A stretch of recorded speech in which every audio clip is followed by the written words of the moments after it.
Pathé Fauvettes pour cette dernière séance du festival du film européen autour de l'Europe. Je vais laisser la parole à la directrice du festival, Lilja. Merci beaucoup. Bon, en effet, c'est la toute dernière séance de la compétition Prix Sauvage. Donc, nous avions 10 films en compétition qui nous sont venus de partout, de l'Europe entière. Et puis là, ce soir, j'ai la grande joie de présenter le film de Loveable. La réalisatrice nous expliquera ensuite, peut-être, parce que nous aurons un débat après le film, pourquoi Loveable. Et je viens d'apprendre des distributeurs qui sont jour de fête, qui sont là avec nous. Pourquoi ils vont garder, peut-être on laisse ça pour plus tard, pourquoi le film, le nom du film restera Loveable. Et oui. Il y a quelque chose? Non? Donc, j'ai la grande joie de vous présenter la réalisatrice, Lilja Ingolfsdottir, qui est une Islandaise et une Norvégienne en même temps. Nous avons aussi je salue toujours la présence de l'ambassade de Norvège, incarnée toujours en la personne de Ellen Jorgensen, l'ambassade de Norvège est un fidèle soutien du festival depuis maintenant plus de presque 15 ans, ou plus de 15 ans. Nous avons eu la possibilité aussi, grâce à ce soutien, de présenter et des classiques norvégiens, et des nouveaux auteurs, et des acteurs, et donc voilà, je la salue très chaleureusement et nous remercions encore. Mais maintenant, quelques mots peut-être pour Lilja qui ne sait plus où donner de la tête parce que les prix tombent de partout. Elle a eu le grand prix du festival Carlo Vivari. Il y a 2 jours, elle a eu tous les prix possibles et imaginables du festival de Pékin. C'était le prix pour la mise en scène, le prix pour le scénario, le prix pour what else did you have there? The best actress and the best film. Oui, donc la meilleure actrice et le meilleur film, etc. Et puis là, elle se précipite demain pour Barcelone. Et puis nous allons voir, parce que c'est ce soir que nous saurons les résultats peut-être jusqu'à la fin de enfin, il ne faudra pas le dire, mais qui sait, nous saurons les résultats pour notre compétition dont la clôture se tiendra demain soir au cinéma Les 7 Parnassiens. Je remercie encore la magnifique... je remercie Manon Dupéret pour cet accueil dans cette salle. Le Festival Europe autour de l'Europe est pour la première fois dans cette salle. Nous y sentons très bien. Merci d'être là. Et puis, place. Yes. Yeah. Okay, thank you. I will speak in English, not in French. Do we need a translator or are you okay? Maybe not for now. Maybe we'll do it later with the Q&A. Okay. If necessary, of course. Good. Okay. So just forget everything she said about the film because it's always good to come in and see it without all these expectations. I said nothing about the film. No, I know. So I just want to thank you, the festival, of course, for programming the film, and the distributors for buying the film and screening it. Etienne and Sarah. Yes, and Jour de Fête, and the Norwegian Embassy for inviting me here. So I'm very honored and happy to be here screening the film in Paris. And I will not say many things about the film before you see it, and but I will come after the film and you can ask me any questions. No questions are stupid. I'll try to answer as good as I can. So I hope you will enjoy it. Thank you, Lilja. Thank you. On vous souhaite une très bonne projection. On espère que vous aimerez le film autant que nous. On est tombés totalement amoureux du film. On est ravis de rencontrer Lilja, qu'on n'avait pas encore eu l'occasion de rencontrés, donc Étienne et moi. Et voilà, on vous souhaite une très très belle projection et on sera là à la fin. Et également pour un petit verre pour ceux qui voudront nous rejoindre après la projection. Voilà. Bonne projection à tout à l'heure.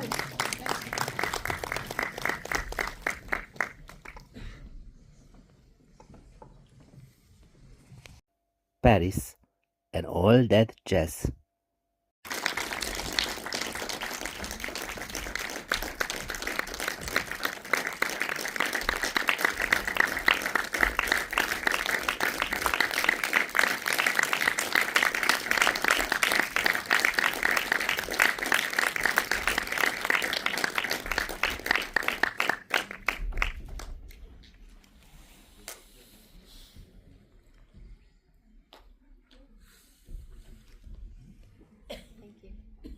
So we always wait, for the end of this wonderful thing.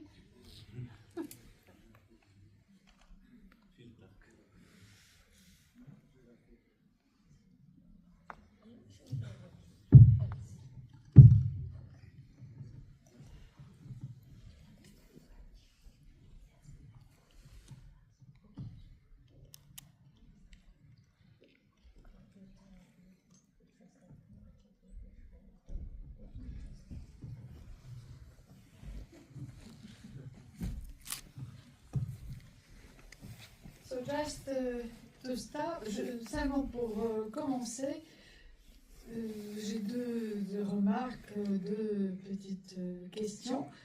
La première, c'est que voilà, c'est un film qui parle du début de l'amour et de la fin de l'amour d'une façon.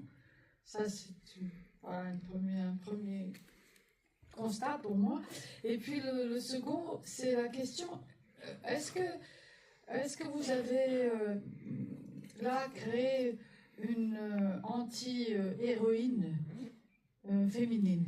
Did you create an feminine anti-hero at the beginning and the end of the affair of love? Well, for me, she's a hero. Pour moi, c'est une héroïne. I think, this struggle that she's able to go into her deeper patterns, into her fear, into the darkness, and turn towards this and look at it and stay with it and stay with this pain. I think that's very heroine act that she's doing in the film. Breaking these patterns is the hardest thing you can do, probably.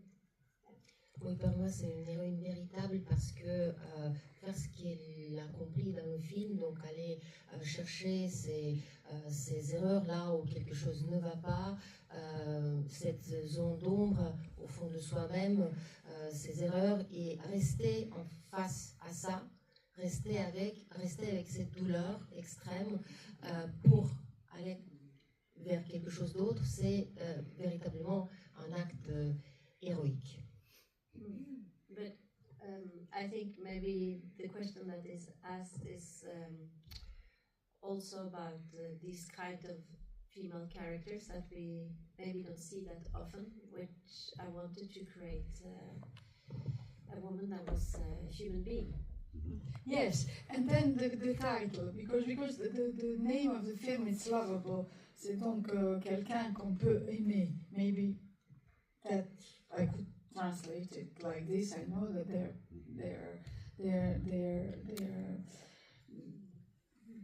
you're trying to find a title, and then finally that would be the title, Loveable. So somebody you can love.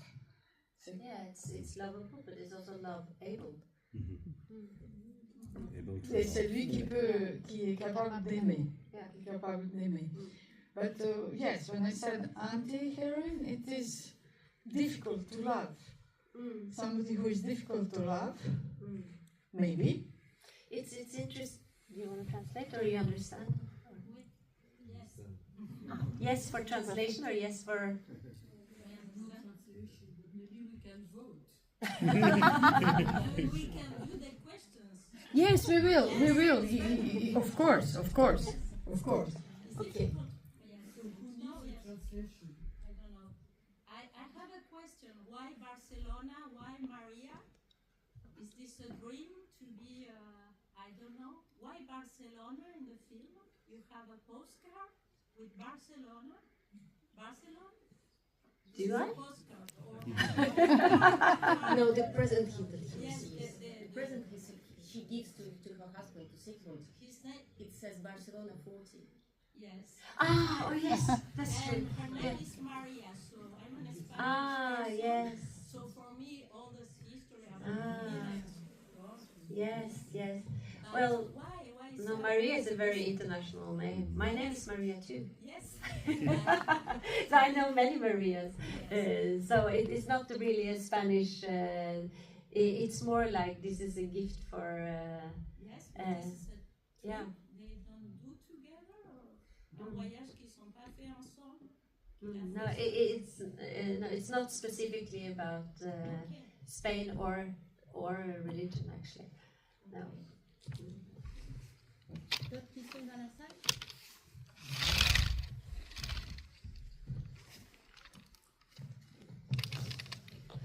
Bonsoir. J'ai deux questions. La première question, comment ça se fait que le film il est édité qu'en 2024? I don't understand that. Qu'il est, pardon? Édité, il est sorti qu'en 2024. Ah. Yes. It was released, it had its international premiere at the Carlo Vivari Film Festival in June 2024. Donc la première du film était à Carlo Vivari en juin 2024. Et deuxième question, je voulais savoir le budget du film. It's very low budget. It's 1 million euros. C'est un très petit budget, c'est 1 million d'euros. So we had a very small team. We were like 6 people, and I did scenography and costumes myself, and also the editing and writing and directing and the script. So it was really like a very. My husband is the cinematographer of the film, so it was like a very, very, very small team. But it's not only because we had a small budget, but this is the way I wanted to make the film. I wanted to be very flexible, to work organic, to work with existing locations, like we went to find apartments, to find places, to have this feeling of authenticity. And so it was, my producer asked me, should we wait for more money? Should we apply for more money? And I said, no, it's good. I don't want more money. I want to have this kind of project, this freedom that you also get with small budget. Donc c'était brièvement, c'était une toute petite équipe, c'est un petit budget, c'est un budget d'1 million d'euros, mais c'est aussi parce que nous avions, donc j'ai fait beaucoup de choses moi-même, j'étais créatrice de costumes, j'étais scénographe, j'étais donc évidemment la réalisatrice, mon mari, l'éditrice, mon mari est le directeur de photographie, donc voilà, c'est comme ça que ça se fait, mais ce qui est important à dire, c'est que aussi je le voulais, d'une façon, je le voulais comme ça, c'était un budget qui correspondait à ce film, à ce que je voulais. Well, first, thank you for letting us dig into this, internal, how to say that, layers, I would say, of the soul. I was wondering, how did you get to dig into that? Like, is it some personal search about attachment, about this generational transmission of the best and the worst of ourselves? I don't know, many things that I've seen in there, and I was wondering, how does that go into you, and how do you come to think about, okay, I'm going to tell that story, and this is going to what I'm going to show, and maybe what I'm going to mirror to the people in the room. Mm-hmm. It's a long question, that's it. Yes. I I said many times, this film came from a very personal experience, a personal crisis I had with my husband, who now shot the film, many, many years ago. And then, I think this is my way of working, that I try to explore things, and I don't think it's interesting if I don't try to explore, and psychology is what interests me the most. So I think that I was looking for what kind of insights can she have in a journey like this, and this is how I built the story. So I was looking for, working with perspective, how to break perspective, and how to really dig into the deeper material of a marital crisis, because very often we see like these kind of films about breakups, and we see what happens, but we never see how or why it happens, and what is really the deeper reasons for why we cannot connect and stay together.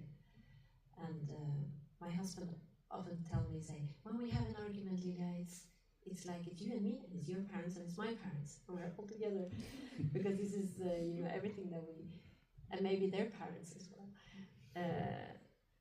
And I think that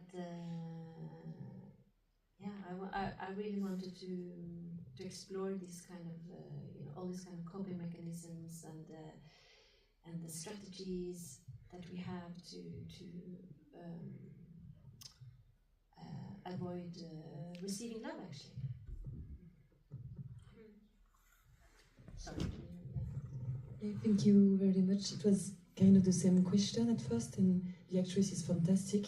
I would like to know how you find her, because she could really make us travel with her at the beginning of the story, because she never feels she's always the victim. She doesn't understand, and then all the little things she will try to discover.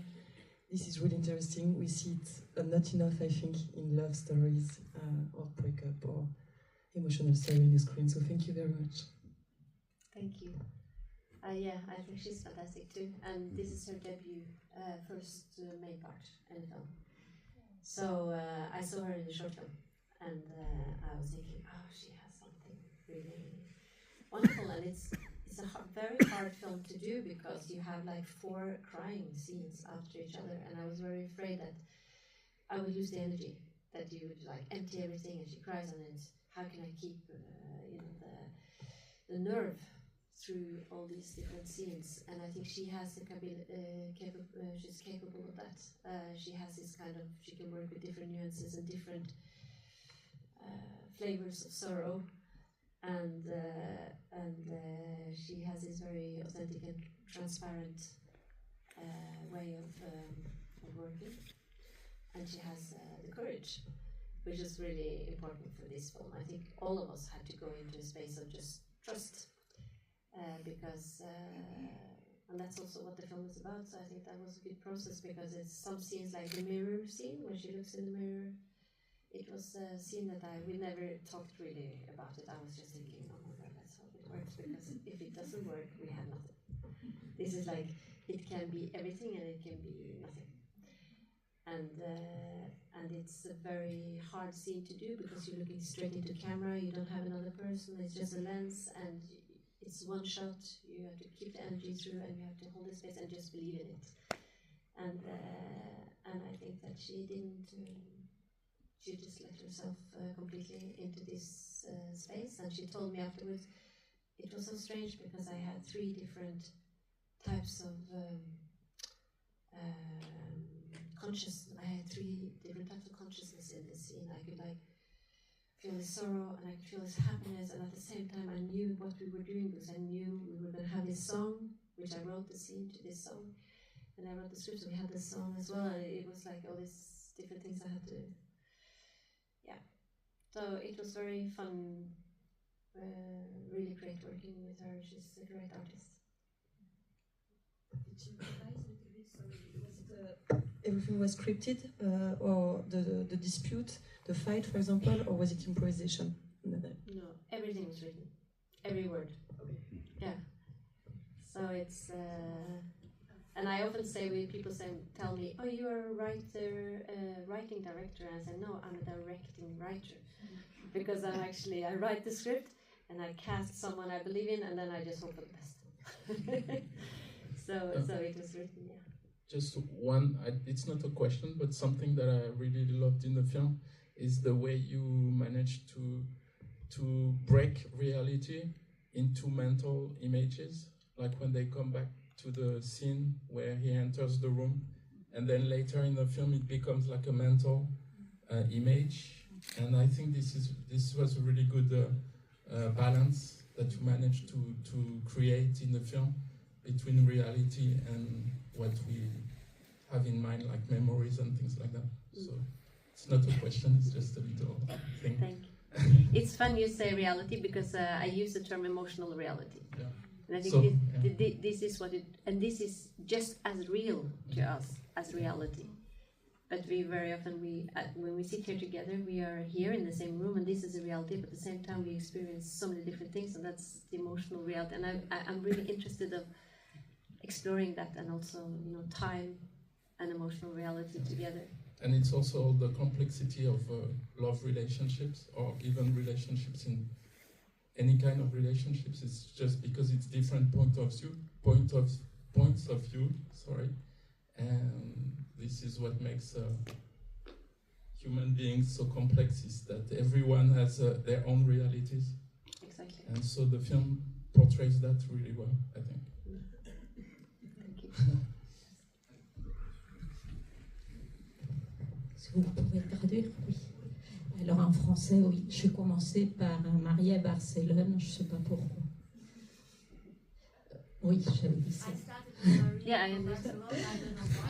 Ouais.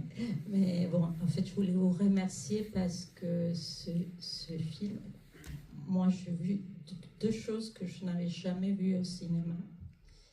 Jamais. Je regarde beaucoup de films. C'était le moment, et très vrai, je les ai vécus, le moment où on dit à quelqu'un « tu es en colère » et on ne peut pas l'admettre. Et le moment où, dans la thérapie, un moment de thérapie, elle va dormir. Oh, et, oui, le thérapeute va lui dire « tu peux t'allonger ici ». C'est le moment de le faire. Et c'est ça qui va déclencher peut-être tout le processus. Alors, comment vous savez travailler ça? How I worked with the scene of the therapist. Yeah, the therapy was difficult in a way. I was nervous about the therapy because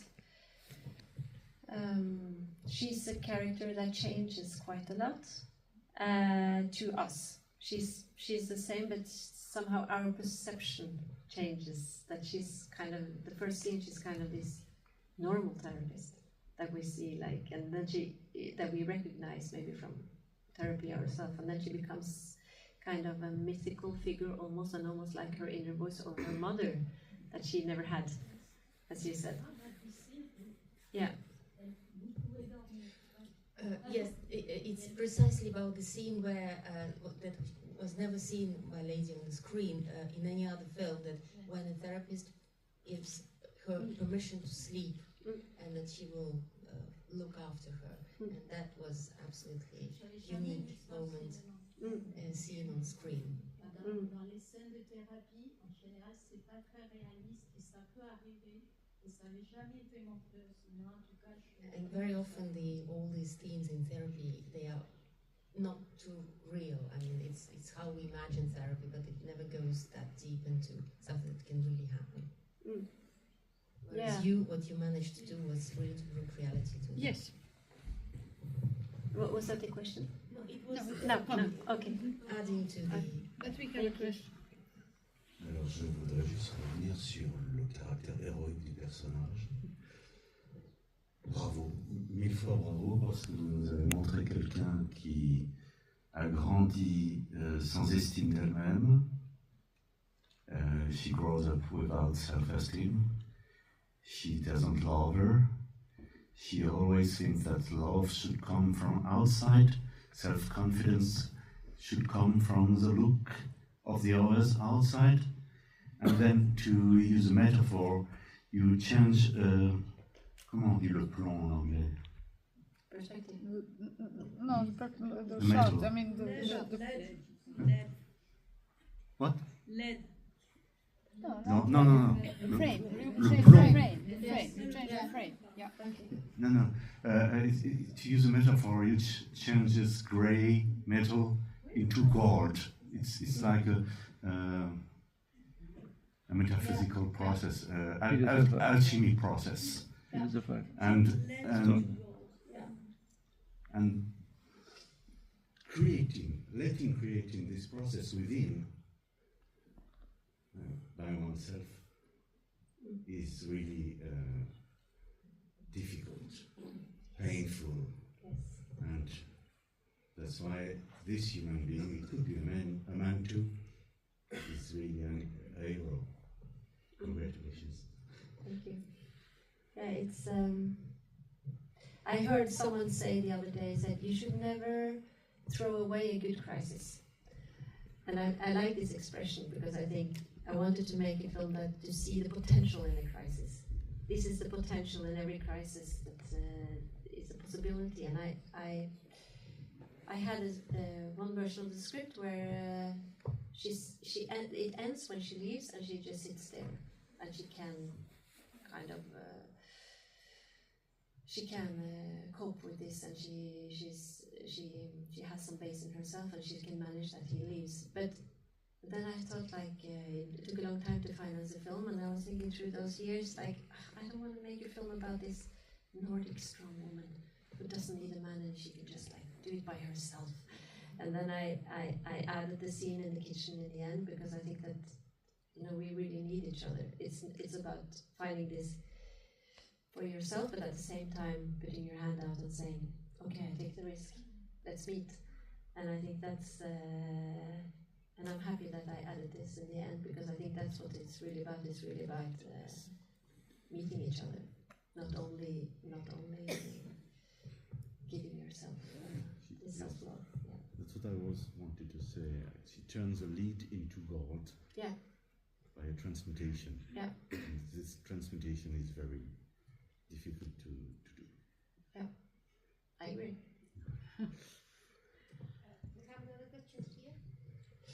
Well, it's a question about therapy in general. In Norway, the movie was not only a big success in the box office, it also created quite a wide conversation within society about the benefits of therapy. And I just wanted to know what was your reaction? Was this something that you had expected? Something that you even hoped to create within the movie? How would you react in terms of the reaction of the society about the movie? Yeah, it was very overwhelming. I'm not a therapist, and it's not a therapist film. It was just sharing some experiences and perspective in fiction film. So it's but it was interesting because the therapist and psychologist is a very young discipline. It's 40 years old or something. We are still trying to understand what is really psychology about, and it felt it had a great impact, and I still get letters from people saying, you changed my life, and I got back with my husband again, and suddenly we went 10 years to therapy, and this film changed everything for us. These crazy emails, and of course that's really wonderful, but it's somehow it more gave me the impression oh my gosh, we're really starving. If this film can make this, we really need something that we don't have in our societies. And it was more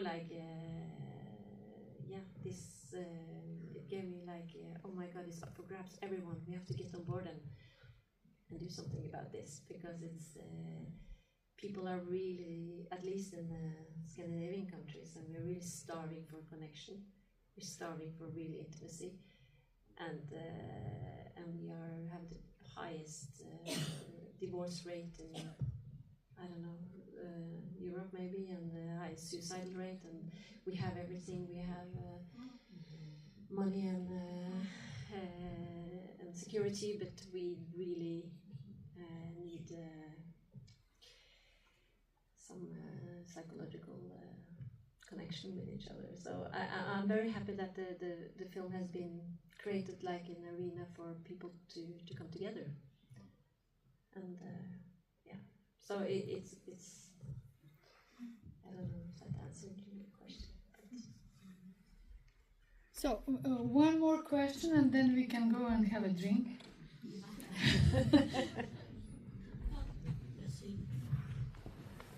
Bonsoir. Ce que je voulais vous dire, j'ai beaucoup aimé votre film, mais vraiment aimé. Il n'y a rien à dire. C'est super. Alors, j'ai une petite question à vous poser. Est-ce que il serait-il possible, si vous avez les moyens, d'essayer d'en faire une série?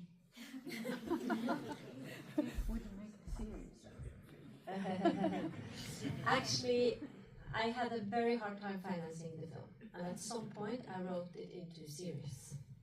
And I tried to get the Norwegian broadcaster NRK to finance it, and they really loved it. But they said, I can't stop thinking about it. I wrote it, I read it, and I woke up in the night and said, oh my God, it really touched my heart. But do people really want to see this in their sofas Friday night? I don't think so. So they said no. And then I waited, and I wrote it back into feature film, and I waited, and then we got the financing in the end. So I wouldn't make it into a series now, no. But my husband said the other day, why don't we tell his story? And I said, yeah, he's a director too. I said, yeah, you can do that. So maybe it will be another, because this is only her perspective and her story. It could also be his story. He has a lot of problems too. But a series, no. Oui. Ah.